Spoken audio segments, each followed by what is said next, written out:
પ્રભુ યીશુને ગર્યાવાળા એને ઈશ્વરના પૂજારીઓના સરદાર કાયફા કને લઈ જા. જ્યાં શાસ્ત્ર જાણ્યાવાળા અને યહૂદી અગવણ એથી મોર ભેળા થયેલ હતા.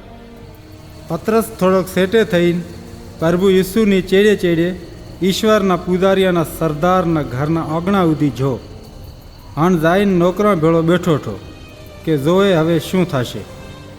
અને બધી ધર્મી પંચાયતે ઘણી કોશિશ કરી કે પ્રભુ યીશુને ખિલાફ કૂડા શાહિદ પેશ કરે કે એને મોતની સજા આલી જાય.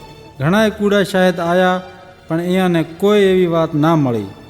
આખરકાર એમાંથી 2 આદમી આવ્યા અને કહેવા માંડ્યા કે આણે કીધું તું કે હું ઈશ્વરના ઘરને પાડીને 3 દાડામાં ઠાહી પણ કૂંસું. એમાંથી ઈશ્વરના મોટા પૂજારી અને સરદારે ઉઠીને પ્રભુ યસુ કને પૂછ્યું કે તું આ ઇલ્ઝામના બારામાં શું કહેશે? પણ પ્રભુ યસુ ચૂપ રહ્યો. તાર ઈશ્વરના પૂજારી અને સરદારે કને પૂછ્યું કે તુંને જીવતા ઈશ્વરનો અમને સંભળાય, શું તું ઈશ્વરનો જીચરો મસીહ છે?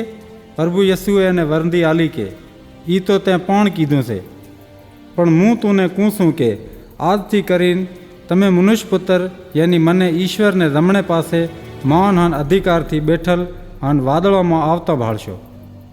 એ સાંભળીને ઈશ્વરના પૂજારી અને સરદારે પોતાના લુગડા ફાડી લાછા અને કીધું કે આણે ઈશ્વરને ખિલાફ વાત કરી છે. સારું, હવે અમને શાહિદી આલ્યાવાળાની ચેવી જરૂરત છે? તમે પણ હમણે આઈની આ વાત સાંભળી છે. સારું, તમારી ચેવી સલાહ છે? અહીંયા વરંદી આલી કે આ તો દોહારી છે, આને મોતની સજા મળવી જોઈએ. પછી અહીંયા પ્રભુ યસુના મૂંઢામાંથી થૂચ્યું અને એને મૂકવું હણ્યું. કાંક મનખાએ એને થપડું હણીને કીધું કે એ મસીહ જે તું ઈશ્વરનો ન્યાપો આલ્યાવાળો છે તો અમને સંભળાય કે તુંને કણે માર્યો છે.